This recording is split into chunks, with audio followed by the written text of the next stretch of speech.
ओम नमः। ओम नमः। ओंकारं बिंदुसंयुक्तं नित्यं ध्यायन्ति योगिनः कामदं मोक्षदं चैव ओंकाराय नमः। मंगलं भगवान् वीरो मंगलं गौतमगुणे मंगलं कुन्दकुन्दारो जैन सर्वमंगलमांगल्यं सर्वकल्याणकारकं प्रधानं सर्वधर्माणां जैनं जयतु। नमो अरिहंताणं नमो सिद्धाणं नमो आईर्याणं नमो वज्रायाणं नमो लोये सब्बसाव मोक्ष मार्गस्य नेतारं भीतारं कर्म भूभृतां ज्ञातारं विश्वतत्मानं वन्दे तद्गुणलब्धे। नमः श्री वर्धमानाय निर्धूत कलिलात्मने सालोकानां त्रिलोकानां यद्विद्यादर्पणाय।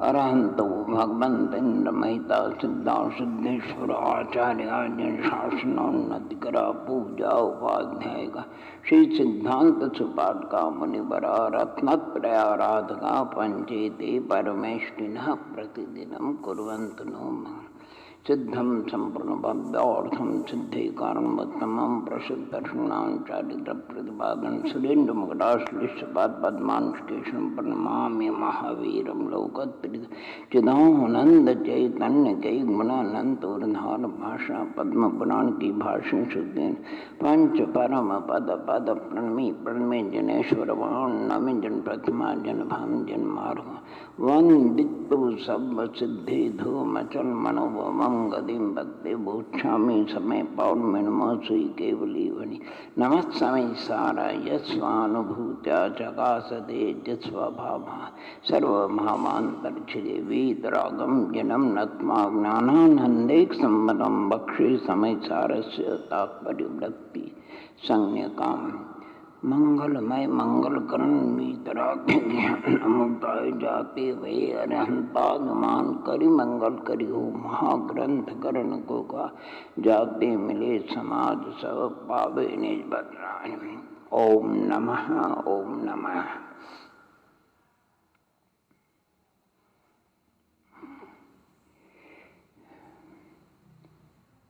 आज से 300 वर्ष पूर्व, उससे भी ज़्यादा हो गए होंगे, जयपुर नगरी में पंडित प्रवट टोडरमल जी साहब हुए और अनेक विद्वान थे। इतिहास के अनुसार ऐसा ज्ञात होता है कि उस समय उनके समय में 700 उच्च कोटि के विद्वान थे, उनकी सभा में रहते थे। अनेक ऐसे साधर्मी भव्यात्मा हुए जिन्होंने उनसे प्रार्थना करी कि आपकी बुद्धि प्रशस्त है, आपका शास्त्र सम्यक ज्ञान प्रशस्त है, इसलिए कृपा करके आप घोमटसार, जीवकांड, कर्मकांड, लब्धसार, कृपणासार, त्रिलोकसार आदि ग्रंथराज है, अगर इनका देश वचनी कामय, अगर देश वचनी काम भाषा में इसका अनुवाद हो जाए तो अनेक भव्यात्मा जो प्राकृत संस्कृत को नहीं जानने वाले, उन भव्यात्मा का भी कल्याण होगा और परंपरा भी अनेक भव्यात्माओं का कल्याण होगा। ऐसे उत्कृष्ट साधर्मियों की प्रेरणा से और स्वयं अंतरंग में अपने को भी लाभ है, तो उन्होंने उस समय में घुमटसार के जो मूल ग्रंथ राज उस पर जो संस्कृत टीकाएँ थी, केशवर्णी आदि कृत और कर्नाटक वृत्ति आदि चामुंडराय की, उनका आधार लेकर के उन्होंने 1,00,000 श्लोक प्रमाण जो है वचनिकाएँ लिखी, यानी सब मिला करके जीवकांड, कर्मकांड, लब्धसार, कृपणासार और कर्मकांड, त्रिलोकसार के मिलकर के 1,00,000 उसका नामकरण किया सम्यक ज्ञान चंद्रिका टीका।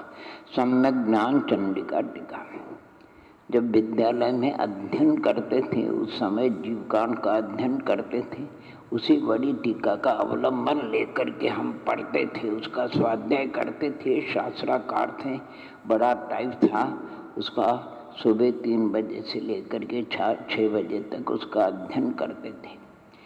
ऐसे पंडित प्रवर टोडरमल जी से साधर्मियों ने एक और प्रार्थना करी, ये तो महान ग्रंथराज है, उच्च कोटि के ग्रंथराज है, इसमें सूक्ष्म वर्णन है, अर्थात जीव यानी जो विस्फुरणा के माध्य से, कर्म सिद्धांत के माध्य से लब्धि क्षपणा सारादि दर्शन मोक्षामना क्षपणा आदि और त्रिलोक का आप ऐसा एक सुगम स्वतंत्र ग्रंथ की रचना करेंगे तो सभी भव्यात्मा को कल्याण होगा। ऐसा सबकी प्रेरणा पाकर के उन्होंने पंडित प्रवट टोडरमल जी साहब ने एक मोक्ष मार्ग प्रकाशक नाम ग्रंथ की रचना प्रारंभ करी। उसका प्रारंभिक मंगलाचरण जो हमने अभी बोला, मंगलमय मंगल गण वीतराग विज्ञान नमो ताहि जाति भय अरहंता निवान करी मंगल करियो महाग्रंथ करण को का जाते मिले समाज सब पावे निज पदरा। यानी महाग्रंथ करने की उनकी मंगल भावना थी। आयु की अल्पता से उसको पूर्ण नहीं कर से, लेकिन जितना कुछ उनके द्वारा लिखा गया उसका भी अच्छी तरह पठन मनन करना, ये बात सत्य है। अनेक शास्त्रीय ज्ञान में तारतम्यता रहती है और भूल होना भी संभव है, लेकिन जहाँ तक है बुद्धिपूर्वक कषाय आदि के निमित्त से कहीं पर भी उन्होंने त्रुटि नहीं करी। और यहाँ तक लब्धि सार क्षपणा सार आदि ग्रंथराज में जहाँ जिन गाथाओं का उनको भाव भाषणा नहीं हुई, स्पष्ट लिख दिया कि इन गाथाओं का मुझे सार समझ में नहीं आया, विशेष विद्वान उसका चिंतन और मनन करें। तो उस मोक्ष मार्ग प्रकाशक ग्रंथराज की थोड़ी चर्चा करनी है, यद्यपि वो पूर्ण नहीं अपूर्ण है। उसमें 9 अधिकार है। अर्थात प्रथम अधिकार तो मंगलाचरण पीठिका भूमिका अद्भुत अलौकिक है। पंच परमेश्वरी भगवंतों को ही मंगल रूप में स्मरण किया है उन्होंने। और पंच परमेश्वरी में सभी गर्वित होते हैं। वृषभादि 24 तीर्थंकर शिवन आदि परमात्मा और गौतमादि गंधर्व वगैरह सभी आचार्य उपाध्याय साधु भगवान सब गर्वित हो जाते हैं। और कथनचित 9 देवताओं को भी इसमें अपन गर्वित कर सकते हैं। पंच परमेश्वरी भगवंतों का उन्होंने मंगल में स्मरण किया और थोड़ा सा उनका स्वरूप का भी उल्लेख किया और फिर एक प्रश्न किया कि पंच परमेश्वरी भगवंतों के मंगल करने से, उनके स्मरण चिंतन गुणों का स्मरण करने से क्या लाभ होता है। उन्होंने बड़ा सुंदर उत्तर दिया और उत्तर ऐसा दिया कि जीवों के परिणाम 3 प्रकार के होते हैं, अशुभ, शुभ और शुद्ध। संक्लेश रूप परिणाम, विषानुराग रूप परिणाम को अशुभ कहते हैं, धर्मानुराग परिणाम को शुभ कहते हैं, मंदकषाय रूप परिणाम और वीतराग परिणाम को शुद्ध कहते हैं। तो उन्होंने विचार दिया, चिंतन दिया कि भगवान पंच परमेश्वरी आदि 9 देवता के जो स्मरण गुणानुवाग रूप जो परिणाम है वो अशुभ तो है नहीं और शुद्ध भी नहीं है, तो फिर परिशेष न्याय से शुभ परिणाम है। शुभ परिणाम के द्वारा उन्होंने इतनी बढ़िया बात है कि 1 पंथ 3 काज, यानी शुभ परिणाम 1 पंथ 3 काज कैसे। उन शुभ परिणामों के द्वारा जो घातीय कर्म आदि पाप प्रकृति हैं उनमें अनुभाग कम पड़ता है और अघातीय कर्म की जो पुण्य आदि प्रकृति उनमें अनुभाग ज़्यादा पड़ता। स्थिति तो मंद कषाय से सबकी कम पड़ती 3 आयु को छोड़ करके।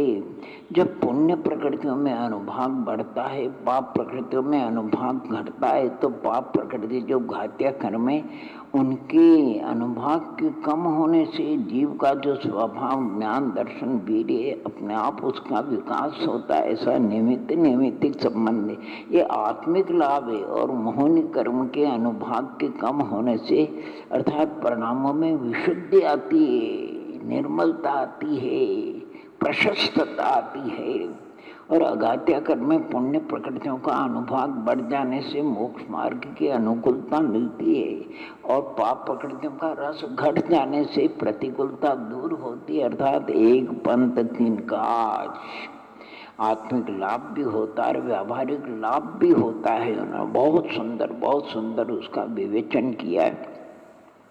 और कई प्रश्नों तो अगर मूल में भी देखा जाए तो करीब 500 के लगभग प्रश्न स्वयं और उसका समाधान जिज्ञासा जो कोई भव्यात्मा पढ़ता है उसका बहुत चारों अनुयोग में अच्छी तरह प्रवेश हो जाता है। यानी गजब का वर्णन किया है। यानी उन्होंने एक ये विचार दिया कि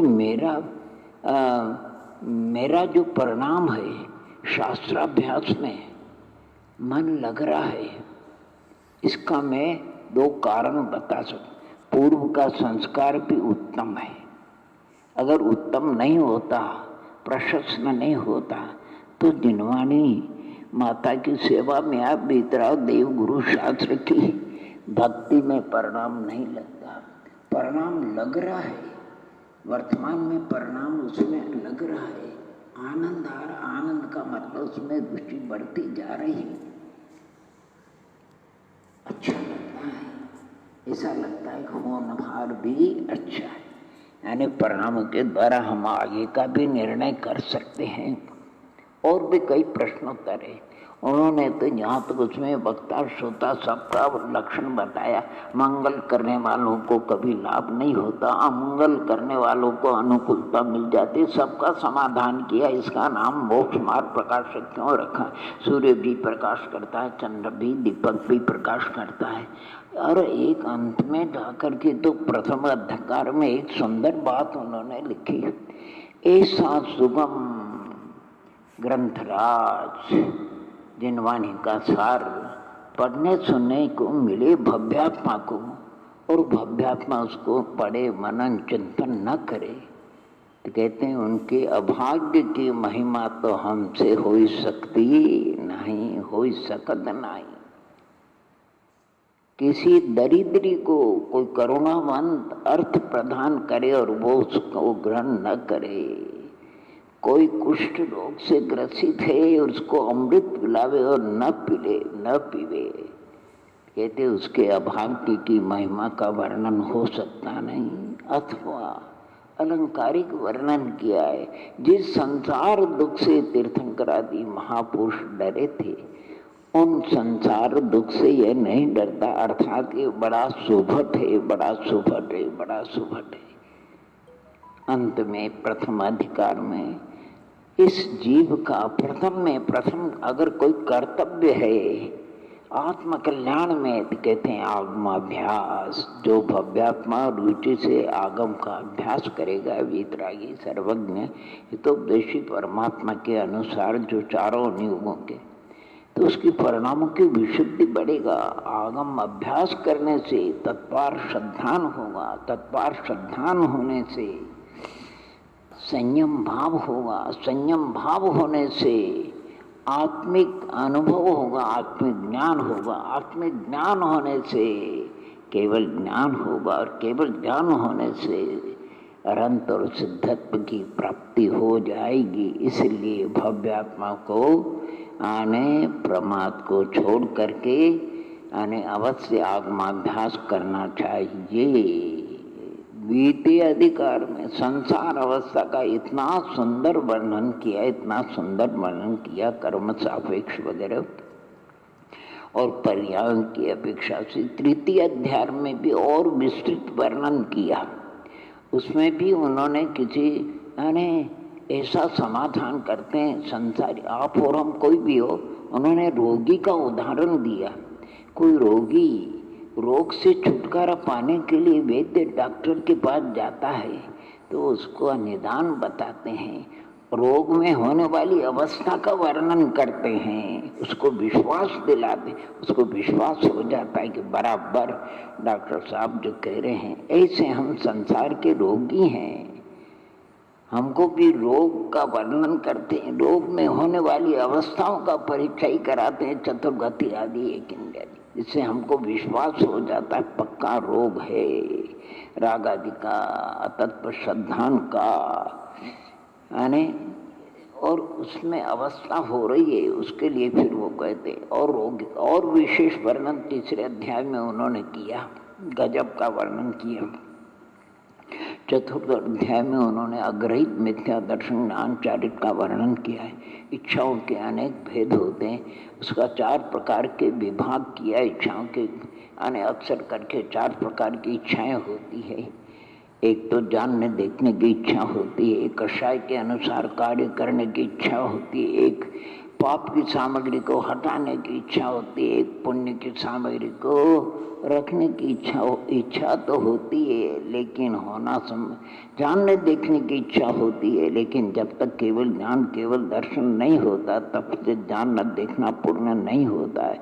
कषाय के अनुसार कार्य करने की इच्छा होती है, लेकिन सबका परिणाम अनुकूल नहीं होता है। पाप की सामग्री को हटाने की इच्छा होती, लेकिन जब तक पाप का तीव्र उदय हटना तो दूर रहा और बढ़ती है। जैसे कोराना क्या बोलते, हटाने का उपाय करते और बढ़ती है। पुण्य की सामग्री हम रखना चाहते हैं, लेकिन पुण्य का उदय नहीं होता तो रह नहीं सकती है। और इन सारी संसार अवस्थाओं के साथ में अंत में सिद्ध अवस्था का वर्णन करते हैं कि जो संसार अवस्था में जितनी आपत्ति विपत्ति आदि व्याधि उपाधि आदि सब कुछ है, सिद्ध भगवान को उसका रंच मात्र भी नहीं है। तो आप अनुमान लगा सकते हैं कि सिद्ध भगवान कितने आनंदित सुखी निराकुल होंगे।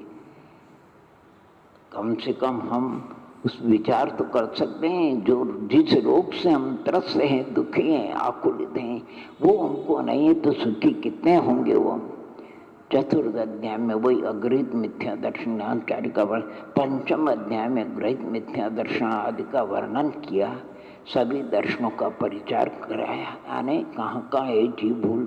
छठे अध्याय में कुदेव कुगुरु आदि का कुधर्म का विस्तृत वर्णन किया है। लेकिन सप्तम अध्याय जैन कुल में उत्पन्न हुआ, जिनेन्द्र देव की आराधना करते हैं, जिनागम का भी पठन श्रवण करते हैं, निर्व्यंत गुरुओं की भी उपासना करते हैं, लेकिन नए विभाग को न समझने के कारण कई प्रकार की भूल रह जाती है। मोटे रूप से उन्होंने निश्चयाभासी का, व्यवहाराभासी का, उभयाभासी का, भद्र परिणामी सम्यक्त के सन्मुख ऐसे भव्यात्मा का वर्णन किया। कोई ये कहता है कि पंडित जी ने स्वतंत्र रचना कहाँ से करी? उन्होंने स्वतंत्र नहीं, पंचास्तिकाय में जो संस्कृत टीका है अमृतचंद स्वामी की समय व्याख्या माने उसके अनुसार अंत में उन्होंने निश्चयाभासी व्यवहाराभासी, जब निश्चयाभासी और व्यवहाराभासी का वर्णन किया तो अपन चिंतन मनन कर सकते हैं उभयाभासी का भी वर्णन। लेकिन निश्चयाभासी कई भूले निश्चय को बराबर नहीं समझने के कारण कई भूलें हो जाती है। मोटे रूप से उन्होंने 5 भूलों का संकेत किया। ये जीव पहली भूल करता है। सिद्ध अध्यात्म शास्त्रों में सिद्ध और संसारिकों समान कहा है, तो ये पागल पर्याय की अपेक्षा समान मान लेता। अरे वो तो जीवत्व की अपेक्षा से, चेतनत्व की अपेक्षा से, उपयोग लक्षण की अपेक्षा से सिद्ध और संसारी समान कहें, न कि पर्याय की अपेक्षा नहीं। पर्याय में तो जमीन आसमान का अंतर है। हम बद्ध हैं, हम कर्म से संयुक्त हैं, हम आकुलित हैं, वो निराकुलित है, कर्म रहित है, अबद्ध है, उनके किसी प्रकार का संबंध नहीं। अरे राजा और रंक मनुष्य की अपेक्षा, मनुष्यत्व की अपेक्षा समान है, लेकिन रंग राजा पर्याय रंग पर्याय की अपेक्षा समानता कहाँ से आई? इसी प्रकार आत्मा का केवल ज्ञान स्वभाव का, तो केवल ज्ञान स्वभाव कहने का अर्थ है कि जब आवरण का अभाव हो जाता है ज्ञान आवरण का, तो केवल ज्ञान प्रकट फिर साधि अनंत काल तक रहता है। ये जीव वर्तमान में व्यक्त रूप में उसको मान लेता है। जब भी मति श्रुतादि ज्ञान क्षाव समित ज्ञान होता है, वहाँ क्षाई ज्ञान नहीं होता, और क्षाई ज्ञान होता है वहाँ क्षाव समित ज्ञान नहीं देते हैं। तो कितने कितने वहाँ आवरण है, शक्ति है। शक्ति की व्यक्ति नहीं होना इसी का नाम आवरण है, और उस आवरण को हटाने के लिए हमें पुरुषार्थ करना है। पुरुषार्थ क्या कर रहा है? हमें तत्व जनेश्वर देव का उपदेशानाम से जीवादि तत्व षड्द्रव्य पंचास्तिकाय आदि का द्रव्य गुण पर्याय का उत्पाद में द्रव्य का जो भी है, यानी सब प्रकार का कर्म सिद्धांत का वगैरह मार्गणा गुणांश जैसा है वैसा हमको उसका चिंतन मनन विचार करने वही विशुद्धि बढ़ती है और दर्शन महादि का उपशमादि होता है और सम्यक दर्शनादि का लाभ होता है। ऐसे कई प्रकार बढ़िया से बढ़िया उन्होंने। एक भूल ये भी करता है, रागादि विद्यमान है इसकी परम और अपने को रागादि रही। अध्यात्म ग्रंथों में किसी अपेक्षा का रागादि आत्मा का स्वभाव नहीं है, बिल्कुल सत्य ज्ञानादिवत। कर्म और कर्म के निमित्त से उपाधि के निमित्त से होते हैं, लेकिन ये जीव सर्वथा ही अपने को राग आदि से रहित मान लेता है। अगर राग आदि से रहित है फिर दुख का ही का है। इसी प्रकार ये जीव कर्म नो कर्म के संबंध का अध्यात्म शास्त्र में कहा है, इसके नहीं।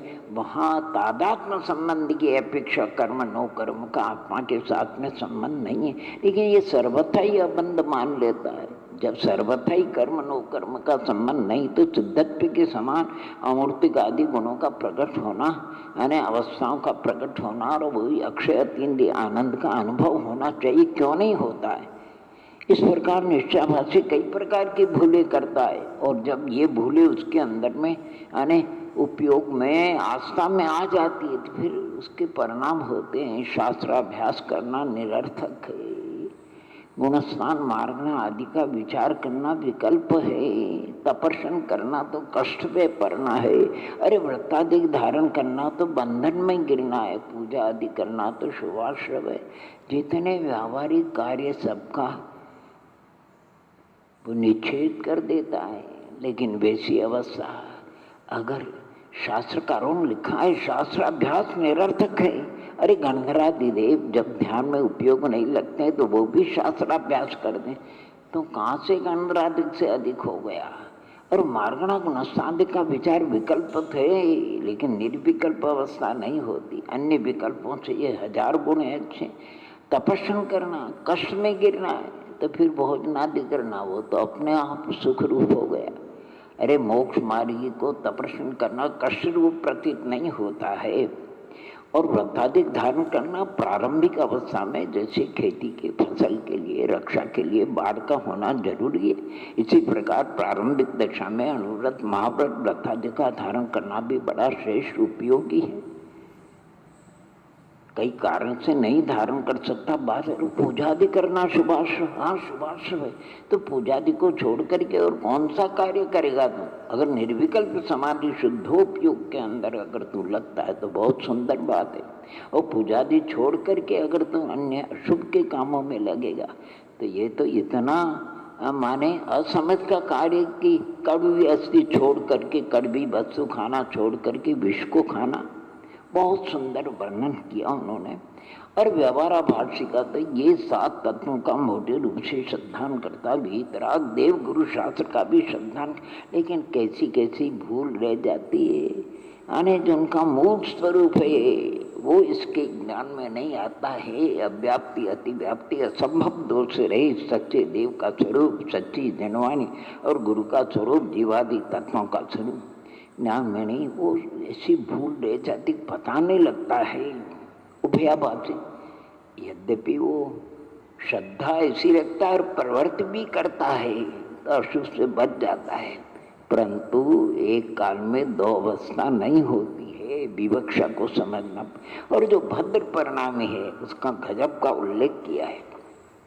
भद्र परिणामी उससे कहते हैं जिसको कोई प्रकार का हठ नहीं पक्ष नहीं है, बिल्कुल आत्मकल्याण की भावना है, दुख से छूटने का सुखी होने का जिसका अंतःकरण का भाव है।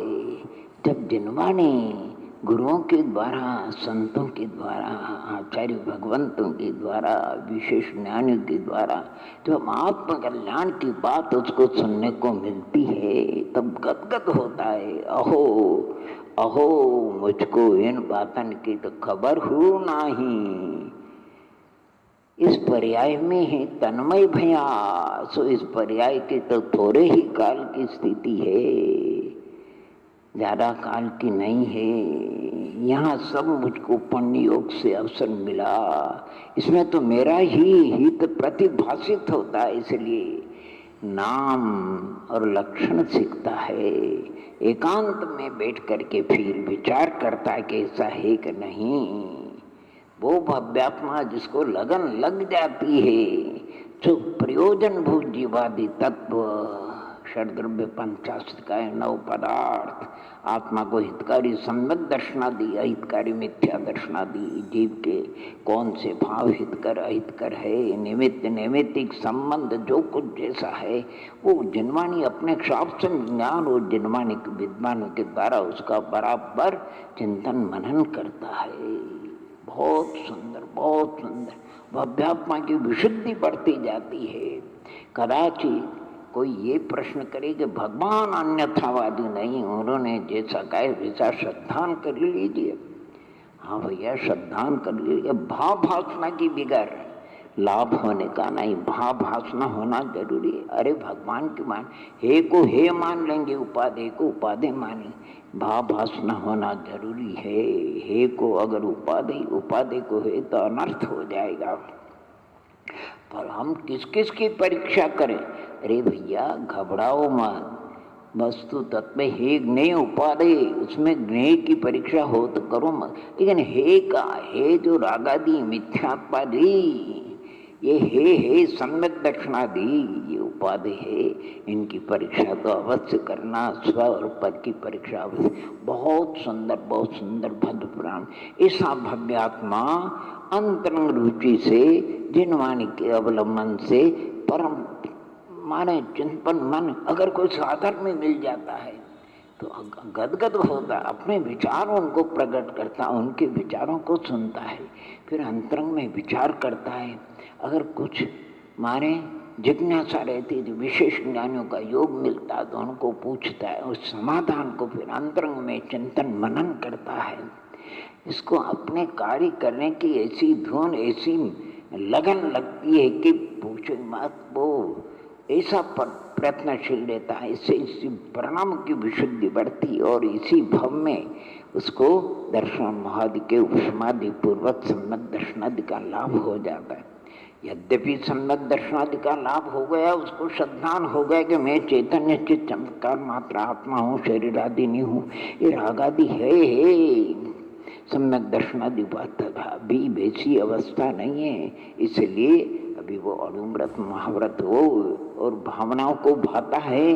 अभी शास्त्र स्वाध्याय करता है, देव पूजा गुरुपाश्री वगैरह। अगर संत भी बन जाएगा, निर्ग्रंथ भी बन जाएगा, अच्छा स्कूल उनका धारी भी हो, तो भी वो प्रतिकरण प्रत्याख्यान समता सवन वंदना आदि जैसे समय सार की बारहवीं गाथा में जब तक 16 टन सोने की माने श्रद्धा ज्ञान और व्यवहार में उसकी पूर्ण उपलब्धि नहीं होती, तब यथा संभव उसको तपाना आवश्यक। इसी प्रकार गुणस्थानों के अनुसार भव्यात्माओं को अपना जीवन आदर्श बनाना यानी उपयोगी है।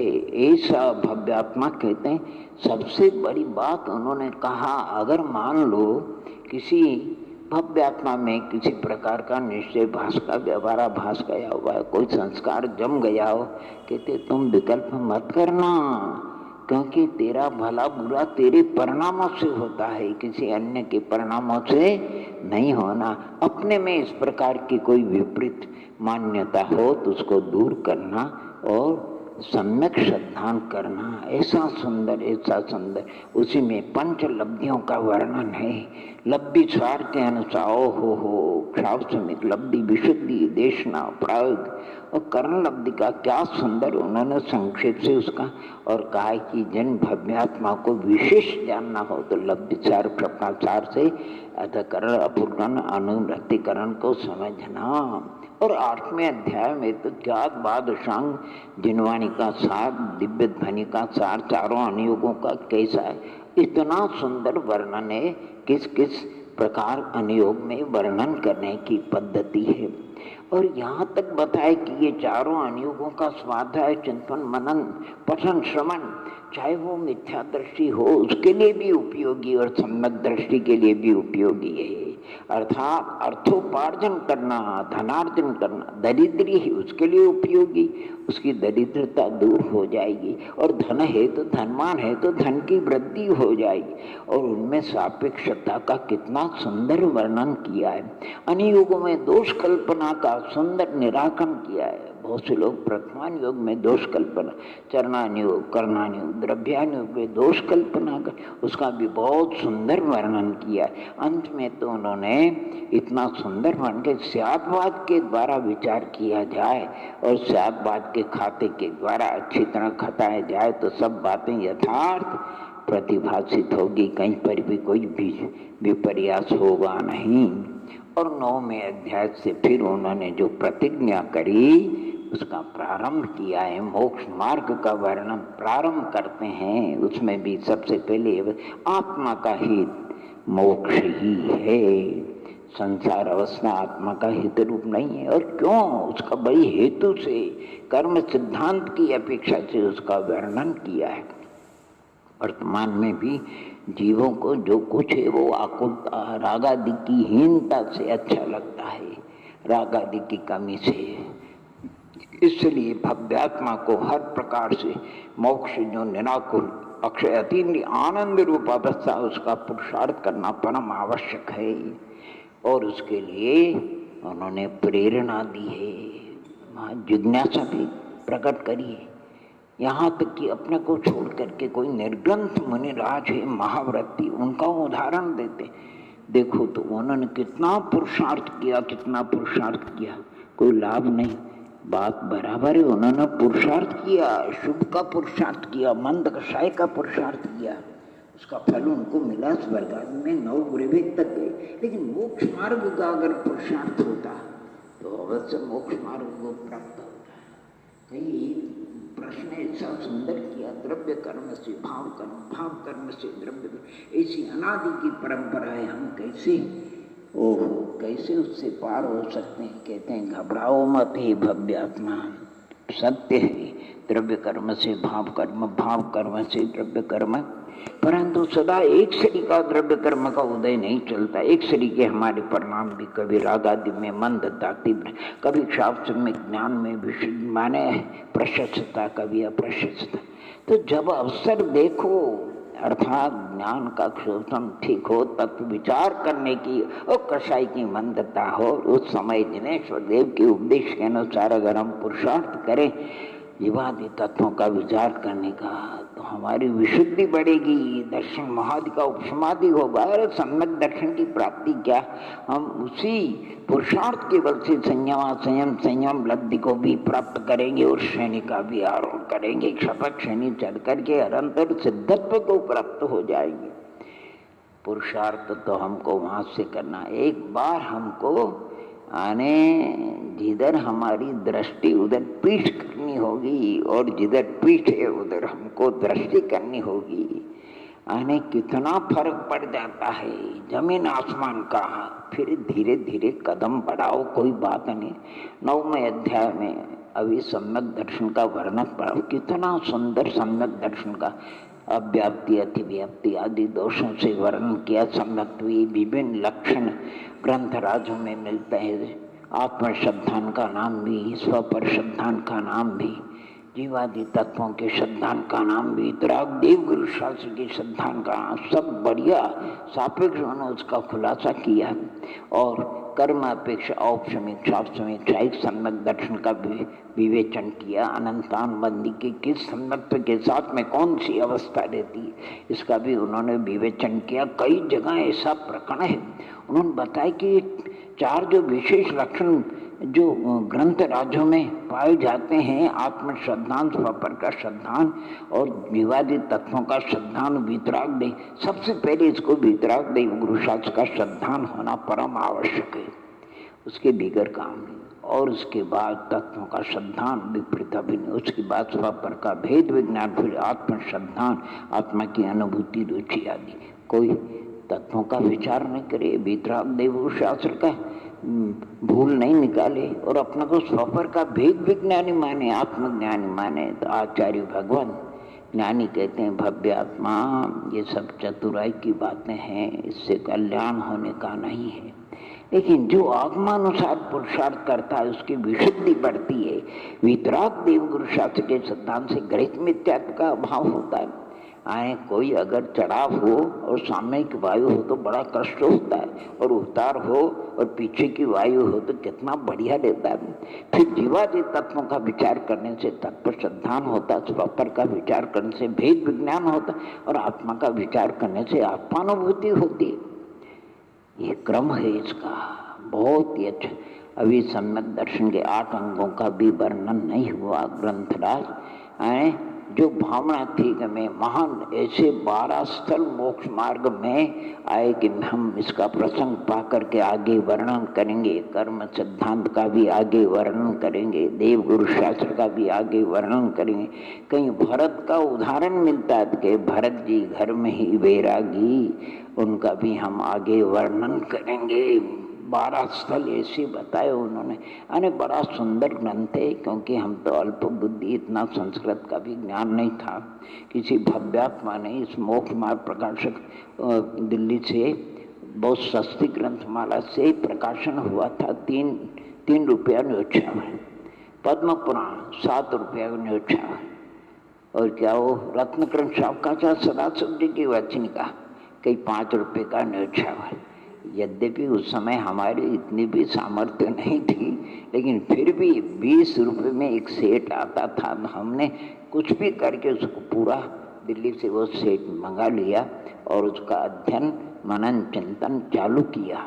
तात्पर्य है कुछ भी हो, मास्टर की मोक्ष मार्ग प्रकाशक द्रव्यान योग को समझने के लिए, अध्यात्म शास्त्र को समझने के लिए, कर्णान योग को समझने के लिए, कर्म सिद्धांत को समझने के लिए, द्रव्य गुण पर्याय को समझने के लिए, श्रावक मुनि धर्म को समझने के लिए, अंतरंग और बहिरंग अवस्था को समझने के, कहीं कहीं वर्णन तो इतना सुंदर लिखा है कि कहीं पंडित जी ने हमारे भीतर की भाव को जान तो नहीं लिया है। अरे जान नहीं लिया है, ऐसा होता है। क्रोध कषाय में, मान माया लोभ में ऐसे परिणाम होते हैं।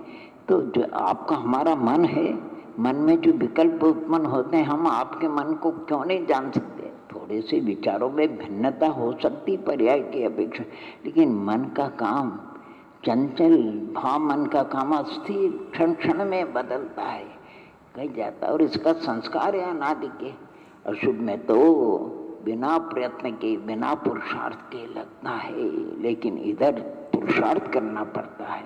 घर जाने के लिए कोई पुरुषार्थ नहीं, घर से मंदिर आने के लिए मन बनाना पड़ता है, भाव बनाना पड़ता है, यानी परिणाम को निर्मल करना पड़ता है, कषायों को मंद करना पड़ता है, अन्य कषायों को गौण करना पड़ता है। तो हमें ऐसे महान ग्रंथराज का, भाई हमारे जीवन में बहुत से लोग विशेष भाषा ग्रंथ है, पंडित जी का ग्रंथ है, इसको नहीं पढ़ना चाहिए, अनेक अनेक विकल्प होते हैं। अरे भाषा ग्रंथ हो, छडाला भी तो भाषा ग्रंथ है। भाषा ग्रंथ होने से कोई बात, आप पढ़ो उनको एकाग्र, और केवल एकांत से नहीं, अनेकांत दृष्टि। उन्होंने न व्यवहार का पक्ष लिया, निश्चय का पक्ष लिया।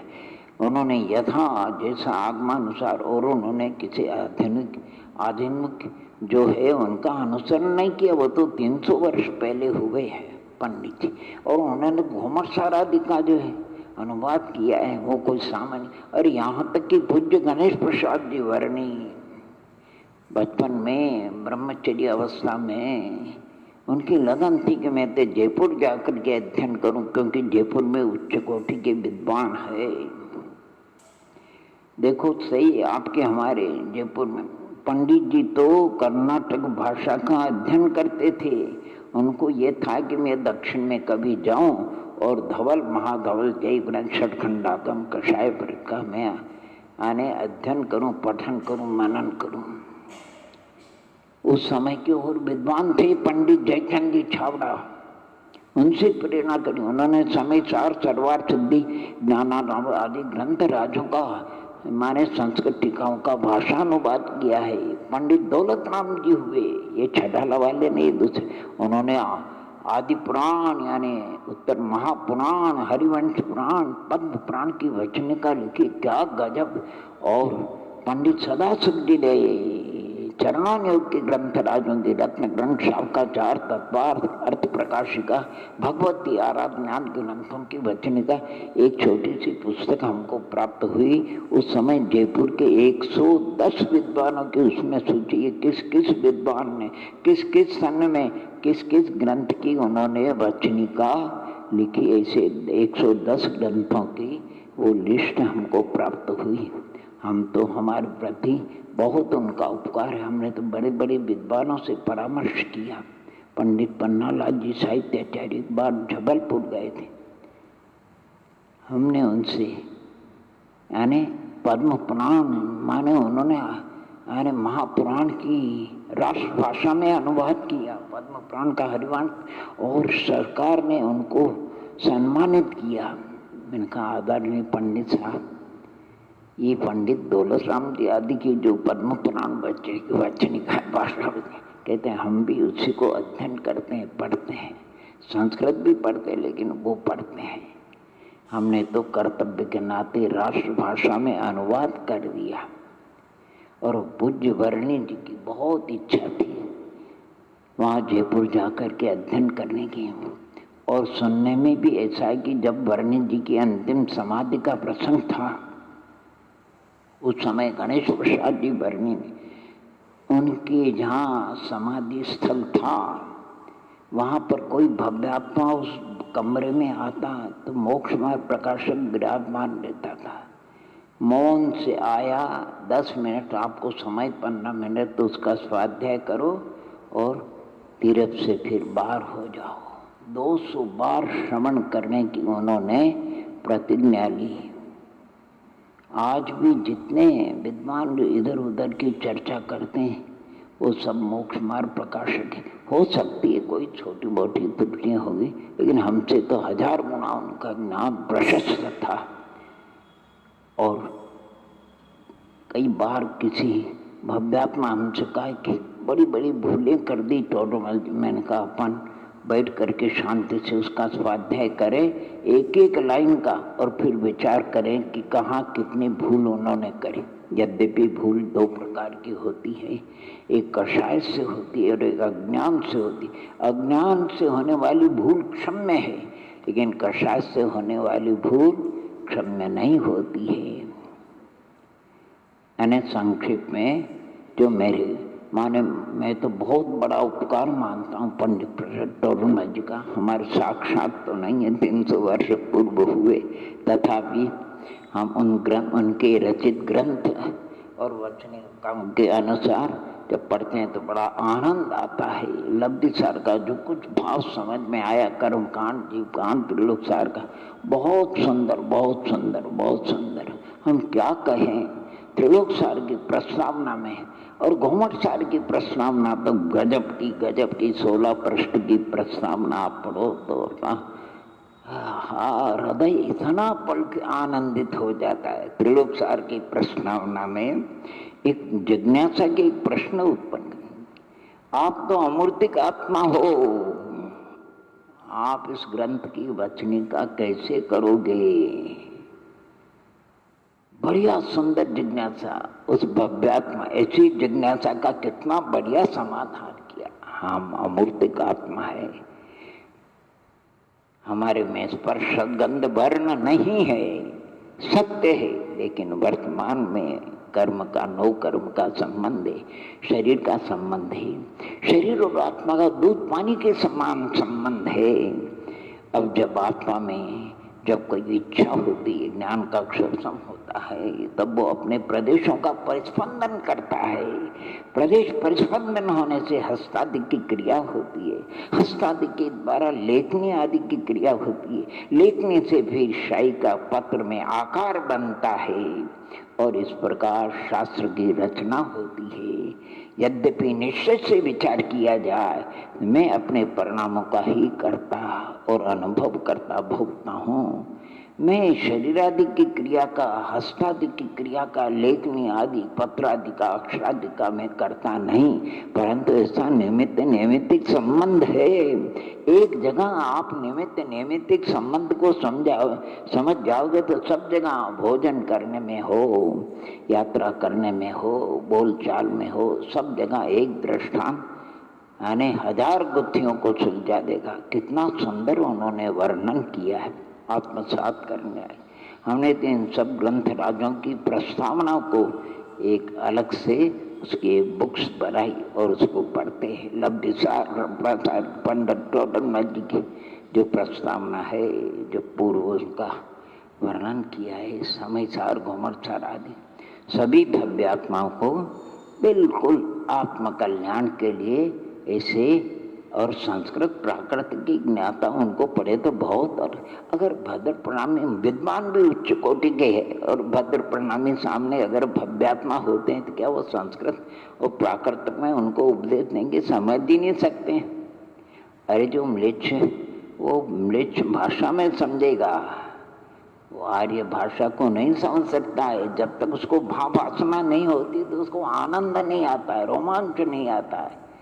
तो जो आर्य होते हैं संस्कृत प्राकृत की भाषा को और जो देश भाषा को समझने वाले हैं, इन्हीं भावनाओं के साथ में ओम नमः, ओम नमः, ओम नमः